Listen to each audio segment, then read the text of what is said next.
try my best. First, I want to thank the Center for Contemporary Art for giving me this opportunity. I am truly just marveled by how lucky I am to have this opportunity. I want to thank Lee, I know who is in here today. I want to thank Cindy, all the volunteers that helped to hang everything.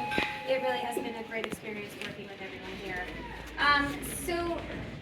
So about the work, I think it's best probably to start with the materials because I tend to get a lot of reaction about what the materials are because it's not something that normally people see.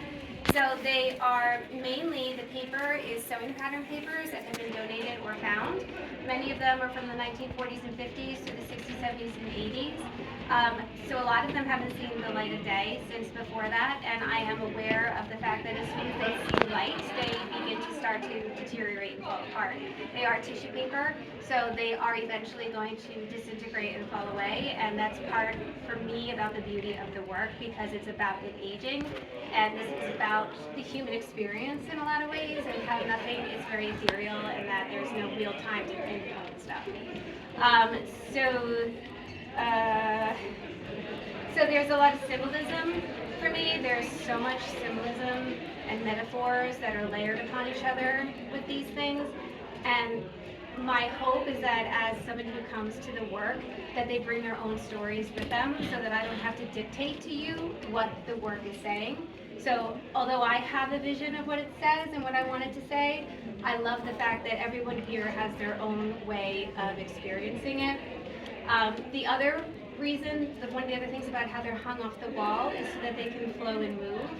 And that is, for me, to show how when we move through the world and we don't realize how we affect people and things around us, and so just by the flow of us walking by causes these currents, and then the currents make the work move, which activates them, and also is a little bit towards their demise, because the more they move, the more they're going to slowly fall apart. And for me, there's a beauty in that whole idea of the extension of something or the life of something in that way. Obviously, the work is very feminine. I have to be truthful in the work. I can only do it from my point of view, and I'm obviously a female, and I'm at this pinpoint and pinprick of geography and time of where I am, social placement. So I am limited to that, but that's the only way that I can speak to what it is I'm trying to say. Like for me, I really think that the cave artists they were like the ultimate artists because they were pure in what they did. They talked about who they were. We understood the life that they led in a lot of ways just by their small reactions in the caves. So that's about the materials.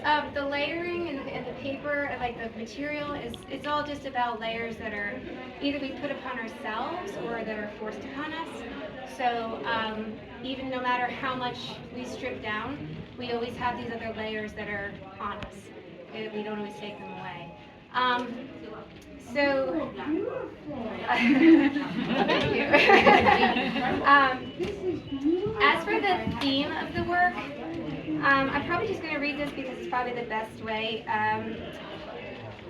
So it's really about the many roles in which women take and the specific works that focus on those times, and we're struck by how alone we each are as an individual in the world, and that we can be side by side witnessing someone go through stages of pain and relief, and yet through the layers we choose to put upon ourselves or are restricted by the veil society puts upon us, all we can really do during hard times is witness the pain or struggle someone's going through so that it can be remembered and be validated. No matter how far we strip down, like I said, there's layers that we can't be peeled away. Be it the passing of the parent, the struggle of a child, or the injustices around the corner, around the globe, the inherent knowledge that even though we want to change a pattern or event, its effects on another individual's psyche, we are stuck in our own skeletons, unable to reach beyond our physical being.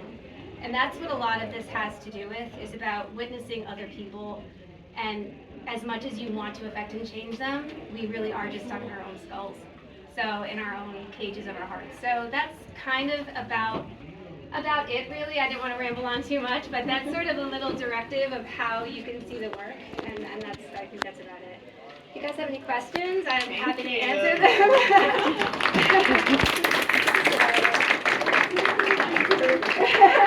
I'm sorry? Where did you get your script? Oh, I don't even remember. It was like $25 online.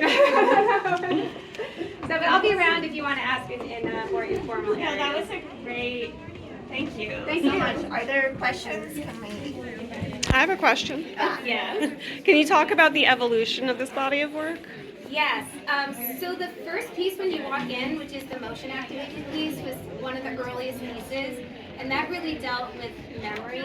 And so for me, the papers that I found were after my dad passed away, and looking through paraphernalia, I found these patterns that my mom had used when she was upholstering. And for me at the time, it was so heavy with memory, and it was really powerful feeling to me, and that I felt like I had to use them. And so it slowly started coming across that from that, and they were so fragile in the beginning that over time I realized I had to make them stronger by putting them together. And for me, that was another feminine idea of the more we are together, the stronger we are. And so that's really what it's kind of developed into. And as it moves along, I'm more interested in also finding the small details, and I want the viewer to lean in and sort of discover small details and little surprises in the work that you might not see, because I really believe that artwork, especially in this time of passing through and just skipping, each artwork needs to take time, and every artwork needs to have time for you to experience and let you experience it. So there's little things that I put in there to sort of try to keep you to stay a little longer. Yeah. But that is. So what are you working on now? Well, that piece over there, I finished 2 days before we delivered. So, yeah.